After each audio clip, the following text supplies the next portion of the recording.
Welcome to another episode of Disc Den, straight from Brooklyn, New York. We're on our roof today. It's a hot and sunny day.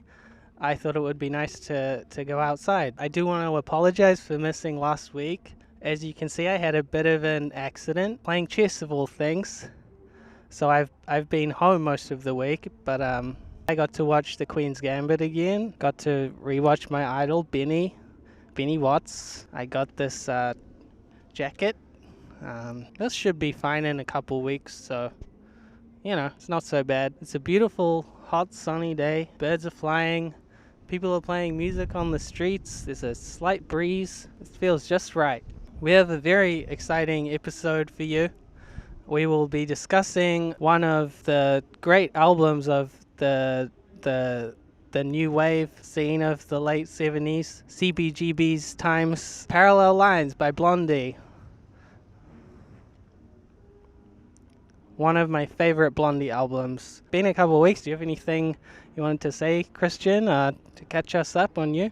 I guess I also owe the viewers an apology of sorts. In Jerry's absence, when he was injured and indisposed, he did give me his blessing to run the show on my own, and I didn't take him up on it. So essentially, it is my fault that you went a week without Disc Den. I've been a little busy. A seed has been germinating inside of me, and that seed is the seed of love. We all know that falling in love is an occupation like any other, and therefore it takes time and attention. I'm glad that I took my week off, and I'm glad that I'm feeling the feelings that I'm feeling. I don't necessarily want to air out all of my dirty laundry on internet television, but this episode's for you, Merlin. Who's that? You haven't mentioned this at all. That's the woman I love. Like the wizard. That's how she introduced herself to me. She's used to saying, "Oh, I'm Merlin, like the wizard." Where did I meet her? I met her on the Disc Den hotline. Please know, I didn't set up the hotline as a way to meet women. That would be sleazy. Does she live here? No, she lives in Indiana. But the important thing, Jerry, is that she has great taste. And all of my previous attempts at love, they never had good taste. Remember that girl who liked The National? Merlin? She likes Sonic Youth. She loves Lucinda Williams. I mean, she likes Lucinda Williams probably a little much for my taste. I don't need to get into any of that. That's my update. Looking forward to hearing more about that. Without further ado, let's get right into Parallel Lines by Blondie. I think everyone knows Blondie. There's the old joke that people think that's Debbie Harry's name, Blondie, but it is in fact the name of the band. 5 other guys in Blondie. It's not just Debbie Harry. Came out right around the same time as the Talking Heads and the Ramones. Probably some other bands too, but those are the main ones. They're probably the most poppy out of all of that scene, especially on this album. This is their second album, and it's really when they started going for a cleaner, more poppy, trendy sound, particularly on one of the highlights of the album, Heart of Glass, which is a disco song. This came out in the time of disco, and I'm sure many people would have heard it and think, wow, they're Blondie, they're really selling out making a disco song. We talked about this with the Doors, and their trumpets and horns. At the time, maybe some of the cool alternative kids who liked the Doors and Blondie, in their pure forms would be like, yeah, I don't like that. Yeah, disco, that's not for me. They're selling out. Play your guitars, play your drums. For us in the future, Heart of Glass is one of the best songs on the album.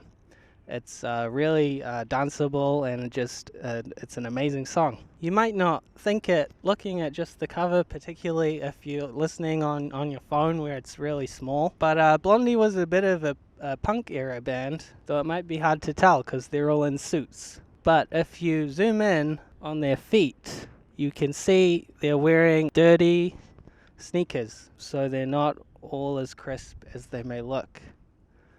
Yeah, Blondie's pretty cool.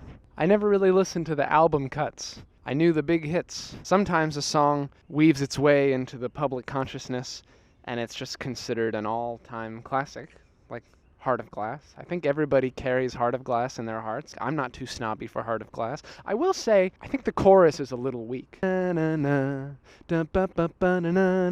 not the highlight. The highlight is the verse.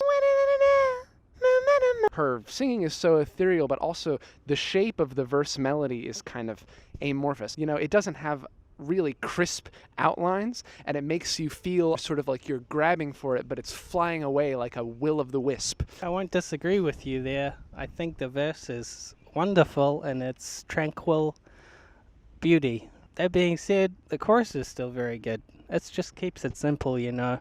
One Way or Another, probably the most unique track on this album. A really kind of bordering on corny, aggressive vocal performance with all the little I'll get you. Debbie Harry is really working hard. She's not just coasting by on looks or stage presence. She's making some powerful vocal choices. And if you compare the vocals in Heart of Glass to the vocals in One Way or Another, it's like she's playing entirely different characters, you know? I love that. You know, with One Way or Another, that was one of the first Blondie songs I knew, because it was in Guitar Hero World Tour. When I listened to it after that, I usually just skipped that song. I'd heard it too many times already, but it is a bit of an outlier on the album.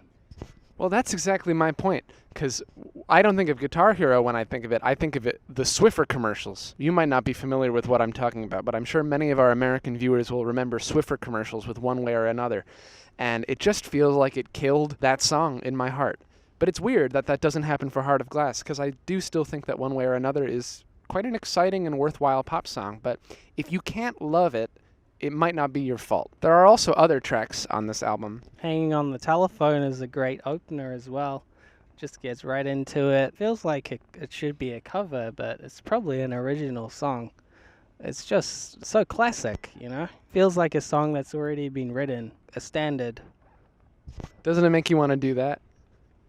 That kind of dance? Yeah, I was surprised on listening to this how many little sort of contrapuntal instrumental details there are. Because again, when you listen to Blondie, you tend to focus hard on Debbie Harry, because the melodies are always really strong.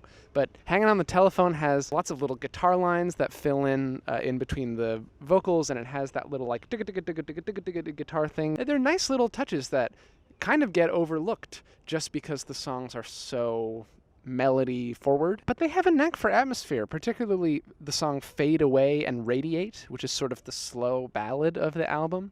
I think that one really works.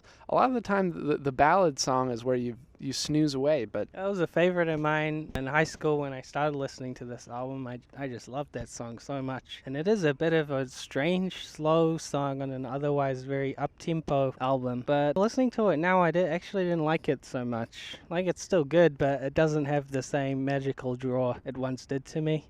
Maybe it's just one of those ones that the first time you hear it, it's really great. But right before that is Picture This, and that's one of the other best songs. that's a nice one. My instinct is that this track is polarizing, but I found myself liking I Know But I Don't Know. That's one of the more straight-ahead rock tracks with a bit of a heavier sound. I could see people thinking it was hokey, but I found it really working for me. That one has a bit of a Devo feel. Yeah.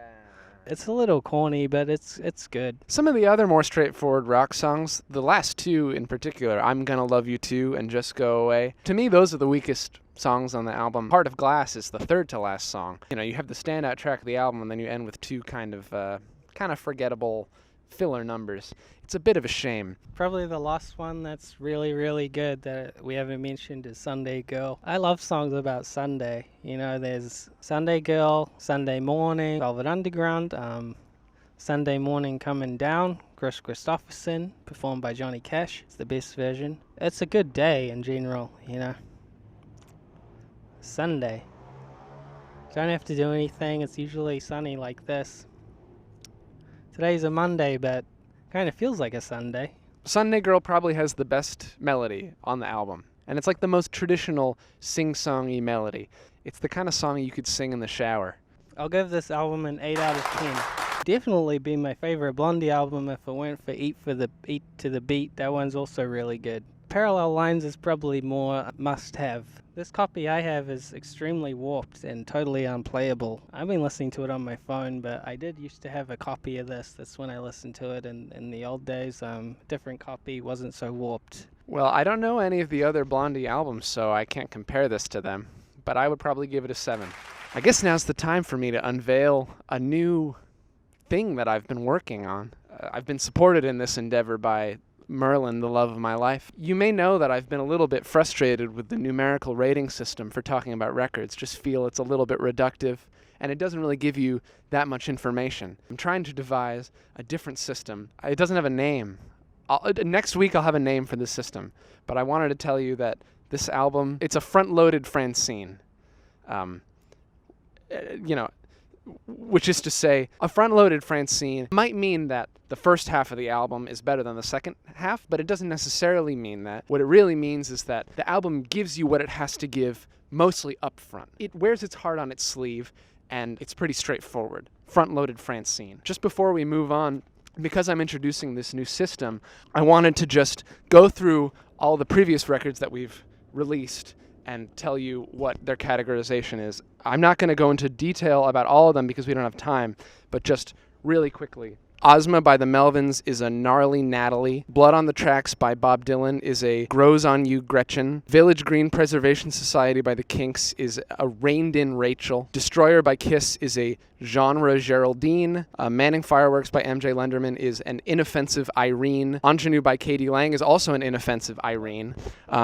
What do these mean? Earthling by David Bowie is a front-loaded Francine as well. Hippopotamomus by Momus is a provocative Priscilla. Heavy Metal by Cameron Winter is a turgid Tabitha. Hunger for a Way Out by Sweeping Promises is a front-loaded Francine as well. Silence is Loud by Nia Archives is a front-loaded Francine. Katamari Damacy original soundtrack is a kaleidoscopic Kimberly. The Soft Parade by The Doors is a gnarly Natalie. Straight Up by Badfinger is a genre Geraldine. Sinister Grift by Panda Bear is a front-loaded Francine. Beware of the Maniacs by The Dodos is a Grows on You Gretchen.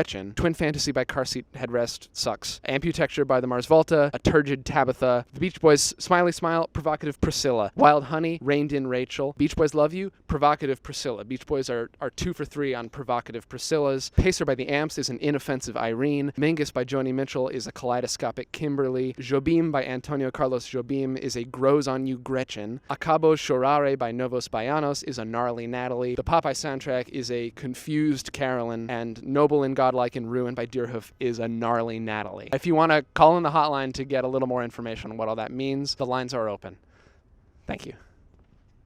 All right. Sorry for wasting your time with that. We'll see you next week.